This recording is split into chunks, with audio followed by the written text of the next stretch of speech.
Today, I'm going to tell you a unique Korean movie story, one that begins with laughter but ends in tears. The film, I Can Speak, brings to life an unresolved and completely true story that's sure to move your heart. So, let's right into the movie. It's a rainy night in Korea. A man walks through a narrow alley, muttering and hissing as he passes by people's doors. Someone watches him from afar, shrouded in the night. The scene shifts, and we're on a busy morning train, where we meet Park Min-jae, one of our main characters. Today is his first day at his new job with the city corporation. When he reaches the office building, though, he's greeted by an eerie silence. He's the only one there. Just then, the rest of the office staff arrives together, and Park Min-jae quickly learns he's in the public complaints department. Here, his job will be to listen to citizens' grievances and try to resolve them. As the newest and most junior officer, he's introduced to his colleagues, including a woman named So-hee, who stares at him curiously. Then, unexpectedly, a woman enters the office wearing a hoodie. Instantly, everyone becomes tense, their eyes wide with apprehension. The mysterious visitor is no ordinary citizen. She's infamous among the staff as the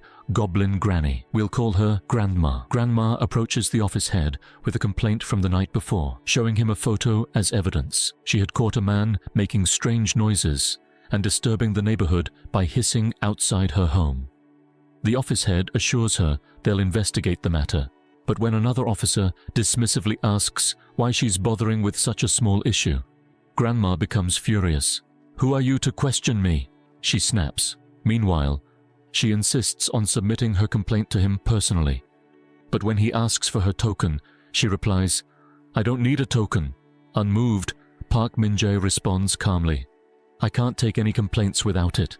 Grandma leaves the office in frustration, casting an angry look at him as she goes.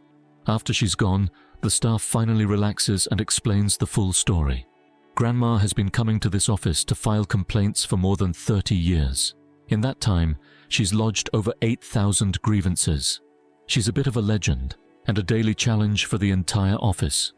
The next day, Grandma returns, this time armed with multiple complaint tokens. In fact, she's taken the next 50 tokens, determined to file 50 complaints all at once. As Park Min-jae patiently listens and records each one, his colleagues look on in awe. The office has never seen anyone like Grandma. She's relentless in her dedication to reporting even the smallest issues around town. Determined to make her voice heard, Grandma takes her 50 tokens and files complaint after complaint, one by one. Park Min-jae patiently listens to each grievance, recording them as his colleagues watch with amusement and a bit of pity. At one point, his assistant pulls him aside. Just then, Grandma directs her complaints at another staff member, escalating the tension almost to the point of a fight. People start to gather around, drawn by the commotion, including a young man named Young-min, who happens to be Park Min-jae's younger brother. Before leaving, Grandma sees Young-min snacking on some dry noodles. Later, Park Min-jae goes home and sits down to eat with his brother, Young-min. Through their conversation, we get a glimpse into their relationship. Young-min harbors some resentment toward his older brother, seeming distant and indifferent. This hurts Park Min-jae deeply, but he hides his feelings, trying to keep peace between them. The next day, Grandma comes to file yet another complaint, this time about a large construction company building apartments in her neighborhood. The company is apparently operating with legal permissions, but Grandma doesn't trust their motives. Frustrated by her persistence, Park Min-jae does his best to placate her, but her determination remains unwavering. Later that day, Grandma waits for a close friend at a small restaurant. When her friend finally arrives, she's chatting on her phone in fluent English. Grandma is amazed, watching her friend's effortless conversation with admiration. Once she's off the call, Grandma can't help but say, "Your English is amazing. How did you learn to speak so well?" Her friend explains that she practices daily and encourages Grandma to do the same. She even suggests they should travel abroad together. Grandma, however, brushes off the idea, saying, "At my age? Not anymore." Her friend insists, asking about Grandma's tailoring business. Grandma sighs and admits that her customers have dwindled, leaving her struggling to make ends meet. But her friend seems distracted, fumbling for her phone even though it's lying right in front of her. Grandma notices and hands it to her, but a hint of worry passes over her face as she realizes her friend may be showing signs of memory loss. Before leaving, her friend makes Grandma promise not to bring up something from their past, hinting at a painful memory they once shared. Grandma reluctantly agrees, but she looks troubled as her friend hurriedly leaves, accidentally leaving behind her handkerchief. Grandma holds onto it, lost in thought. That night, as she works on her sewing machine, Grandma keeps the TV on in the background, where an English language program is playing. She hears the phrase, "What's up?"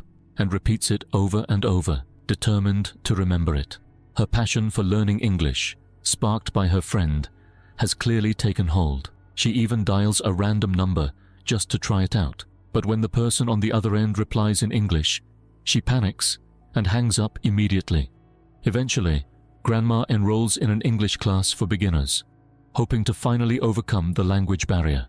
But the class is filled with young students, and the teacher speaks quickly, making it hard for Grandma to keep up.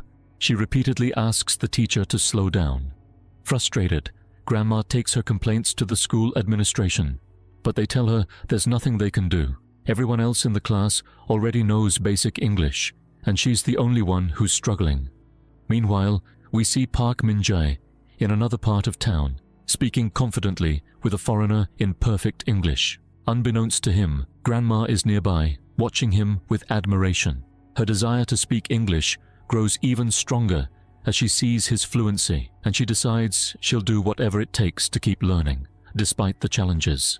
Grandma is astonished to discover that Park Min-jae speaks English fluently. The next day, she finds him outside his office, and as he finishes his conversation, she approaches him with a heartfelt request. "Could you teach me English? I'll even pay you." But Park Min-jae, already overburdened with work, politely declines. He walks away, leaving Grandma disheartened. But Grandma is determined. She begins calling Park Min-jae night and day, persistently asking him to teach her English. Frustrated yet impressed by her persistence, Park Min-jae finally relents the next morning when Grandma shows up at his office with her usual bag full of complaints. Before she can submit them, his colleagues plead with him to accept her request. Reluctantly, Park Min-jae agrees to give Grandma a chance.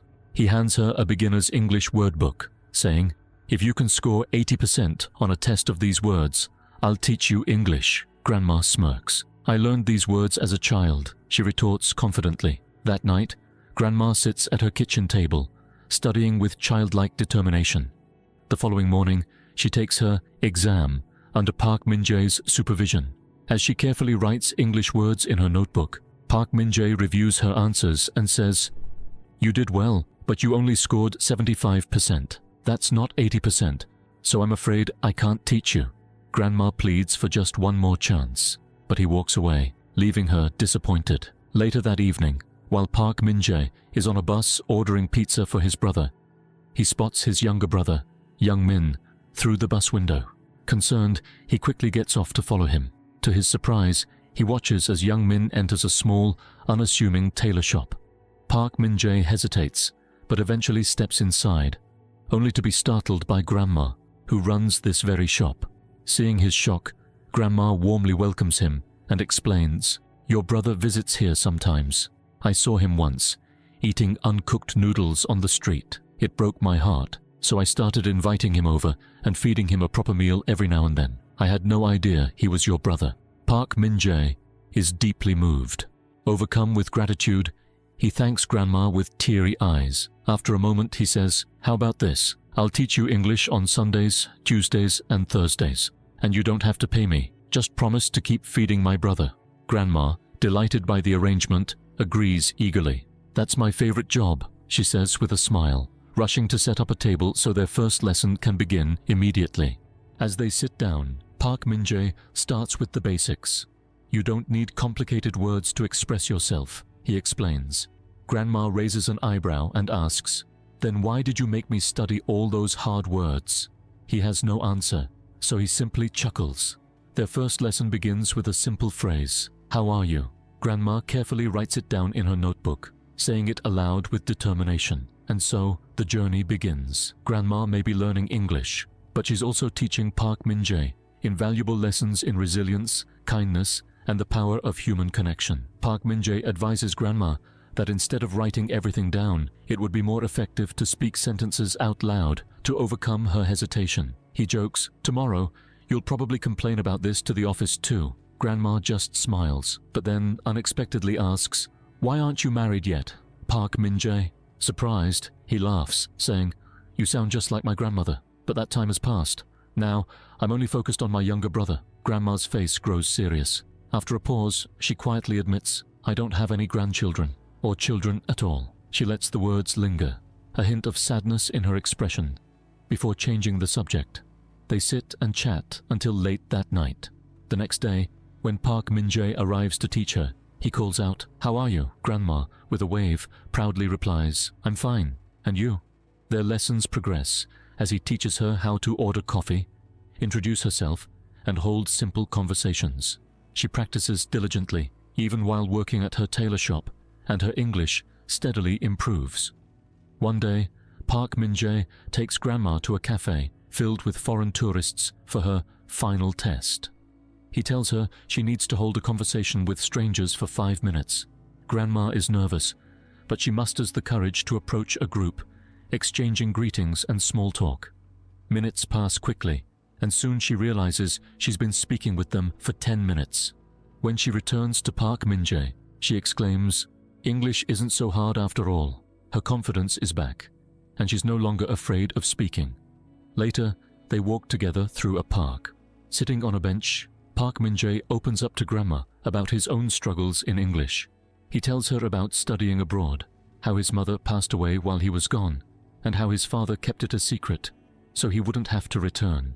Since then, his younger brother has felt that he's disconnected from their family. Grandma listens quietly, moved by his story. "I understood every word," she reassures him with a gentle smile, bringing comfort to his pain. The next day is Korea's Thanksgiving, and Grandma spends it alone, until Park Min-jae and his younger brother arrive with gifts.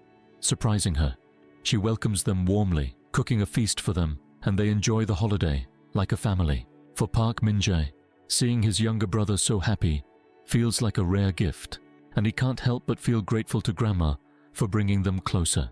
As they chat after dinner, young Min asks, "Grandma, why are you learning English?" She hesitates before finally revealing, "I had a younger brother. We were separated when we were young. He was adopted by an American family. I have his phone number, but he doesn't understand Korean. I just want to know how he is, how his children are, if he's healthy. I miss him." That night, Park Min-jae, deeply touched, decides to help. The next morning, he bravely calls Grandma's brother on her behalf.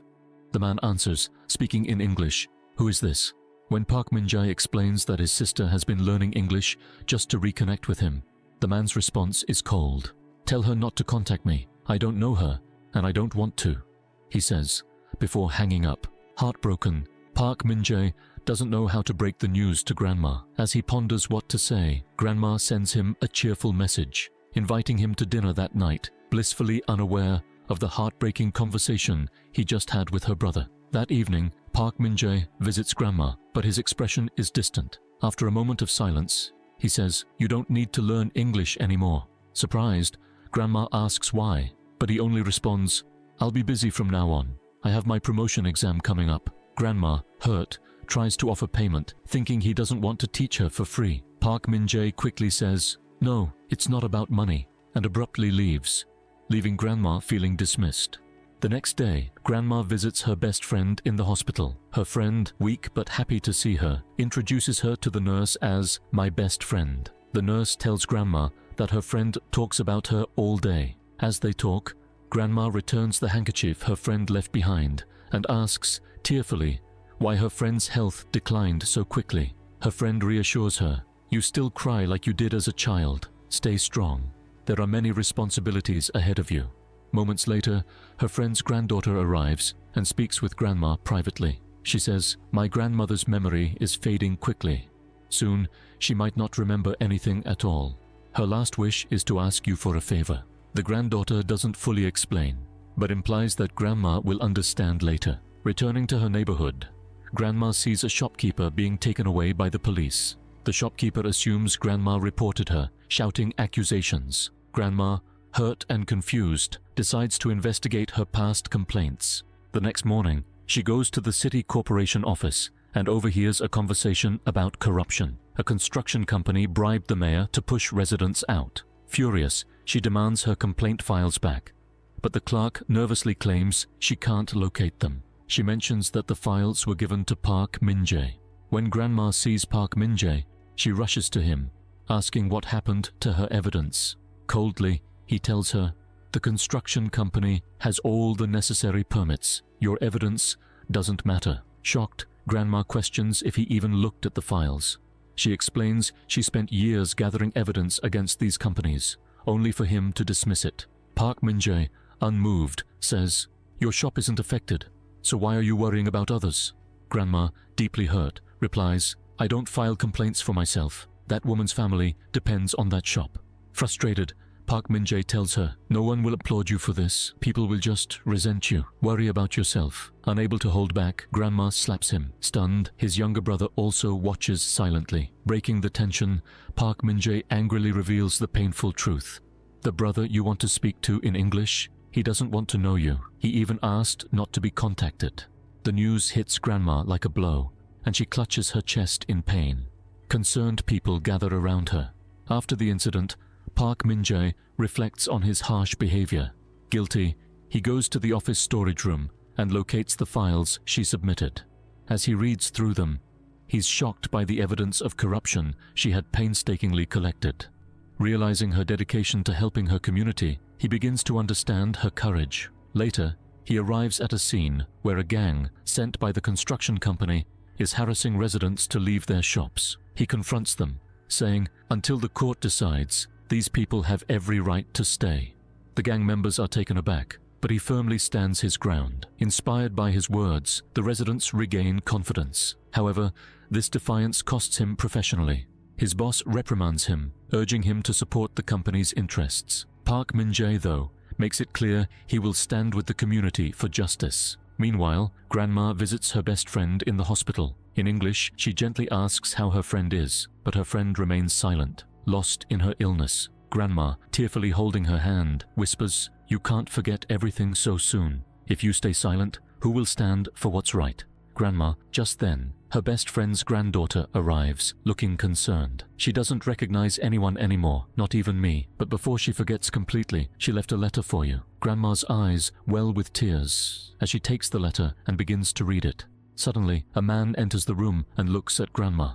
"You're a comfort woman, just like your friend, aren't you?" The granddaughter, alarmed, confronts him. "Who are you? I told you to stay away." Ignoring her, the man introduces himself as a reporter with Resolution 1-1, a group advocating for justice for comfort women in the US court. The granddaughter interjects, insisting, "Let me handle this. I'll give the interview." The next day, a photo of Grandma graces the front page of Korea's largest national newspaper, accompanied by a shocking revelation about her past. It details the horrific abuse she endured at the hands of Japanese soldiers during the war, a story that moves the nation to tears. Overwhelmed by her emotions, Grandma visits her mother's grave. She recalls a promise she made to her mother to never reveal her painful past while she was alive. Now, after years of silence, she apologizes, feeling liberated yet heartbroken. Comfort women were the girls captured and abused in Japanese camps during the Korea-Japan War. And finally, Grandma has found the strength to share her story. Back at home, she resumes her daily chores when she hears a familiar voice at the door. It's Park Min-jae. She looks at him for a moment before walking over and saying, "You must not have eaten. Wait a moment, I'll get you some food." Park Min-jae, with tears in his eyes, apologizes repeatedly. After a moment, she goes to her cupboard and retrieves a dusty old box. Inside, she finds a weathered book, and tucked within its pages is a faded photograph. "This is a picture I've tried to forget for so many years," she says softly, her voice trembling. "I haven't shown it to anyone in 60 years. Today, for the first time, I'm sharing it with you." In the photograph, a younger version of Grandma stands beside her best friend, both looking hopeful yet fearful. "This picture was taken in the Japanese camp, where we were tortured daily," she explains. "My best friend saved me during that time. She encouraged me, reminding me to smile, to hold on to hope. Without her, I wouldn't be here today." The weight of the past hangs in the air, yet for the first time, Grandma feels a sense of relief, knowing she has shared her truth with someone who cares. After escaping the camp, We reported the horrors inflicted on us by Japanese soldiers, but our English translator twisted our words, misrepresenting what we said. My best friend realized then that if we ever wanted justice, we would need to speak for ourselves. She began learning English and even wrote a letter condemning the Japanese atrocities. But when I saw her memory fading, I took it upon myself to continue her fight. I never learned English to talk to a brother who despised me. I knew all along that I'd need it for a greater purpose. Looking at Park Min-jae, she asks, "Will you help me fight my last battle?" The scene shifts to Grandma, trying to talk to her friend, who has been avoiding her. Grandma chases after her, calling, "Why are you avoiding me? Knowing my past, do you not want to be friends anymore?" Her friend stops and replies, "How could you keep something so painful from me? I cried so much after reading your story in the paper." They embrace, both in tears, as her friend reassures her, "You went through so much." Soon after, Grandma has a passport photo taken. A few days later, Park Min-jae delivers her passport to her. Laughing, she says, "This passport photo actually turned out nice." Grandma practices what she'll say in the American court, repeating her lines aloud, correcting herself each time she stumbles. Meanwhile, the shopkeeper woman who once distrusted Grandma finds a letter and reads it. Realizing her mistake, she runs to Grandma's house to apologize. From a distance, she bows her head in shame, and Grandma forgives her with a warm smile. As a show of gratitude, Grandma sews a suit for Park Min-jae, who has an important promotion interview coming up. When he tries it on, it fits perfectly, and they both beam with pride and joy. In Washington, D.C., Grandma stands by a window, gazing at the view. Suddenly, she asks her companion, "How far is Los Angeles from here?" Her companion replies, "About 4 to 5 hours by plane. Do you want to go there?" Grandma quickly avoids answering, her mind drifting to memories of Los Angeles. Meanwhile, in Korea, Park Min-jae is dining with colleagues when a news report about the upcoming international court hearing for comfort women appears on TV. Struck by emotion, he excuses himself and calls Grandma. She shares that she had never registered herself as a comfort woman back home. Her best friend had often urged her to, but Grandma always hesitated, so Korea has no official record of her history. Determined, Park Min-jae addresses his co-workers. "I need your help. We have to get her the recognition she deserves." Together, they launch a campaign on the streets, gaining enough attention that even the mayor takes notice. Under public pressure, the mayor finally signs the petition, giving Grandma official recognition as a comfort woman on an international scale. For Grandma, this is not only a personal victory, but a triumph for all who suffered in silence. A step towards the justice her friend had fought for all those years. The next day, Park Min-jae attends his promotion interview. When asked about his family, he responds, "I have a younger brother," but then pauses and quietly adds, "and a grandmother." Meanwhile, in the international courtroom, Grandma stands surrounded by hundreds of supporters, all chanting, "We want justice."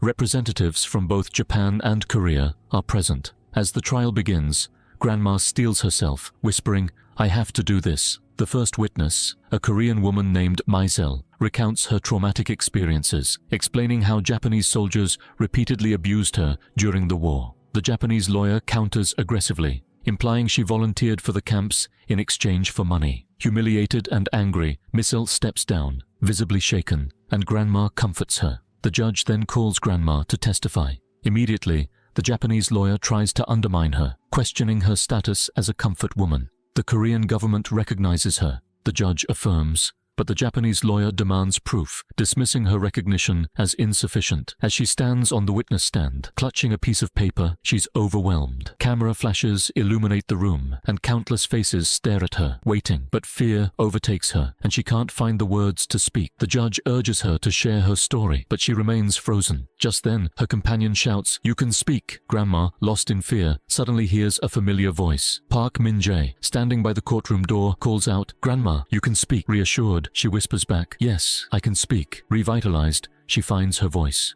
Park Min-jae hands the judge a photograph from Grandma's childhood, taken in the Japanese camp. As she gazes at the image, a flood of memories comes rushing back.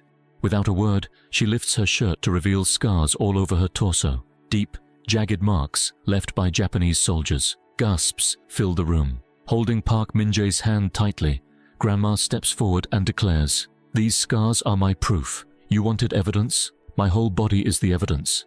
I was only 13 years old in 1943, a time I should have been playing with dolls. What amount of money could I possibly have needed that I carry these scars for life? As Grandma speaks, her friend in the hospital watches and weeps. With tears streaming down her face, Grandma continues.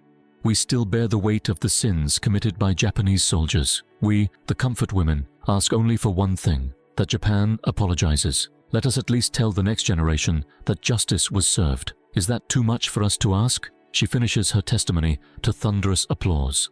After the trial, a Japanese lawyer approaches and apologizes to her personally, but officials from the Japanese government stand off at a distance, watching but saying nothing. Grandma feels a surge of anger, but is calmed by Park Min-jae. Soon after, her companion tells her someone is waiting. When she enters, Grandma finds her brother waiting for her. Surprised, she asks, "How did you know I was here?" He replies, "I saw you in the newspaper. I had to come." He hugs her tightly, and they share a moment of quiet reconciliation. The movie ends with a message on the screen. On July 30th, 2007, the International Court of Justice passed the Comfort Women Resolution.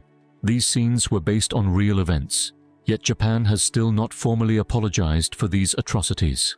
This story and others remind us that justice may come too late for some, but the truth will be known. The screen fades to black, leaving the audience with a sense of both sorrow and respect for the strength of those who survived unimaginable suffering.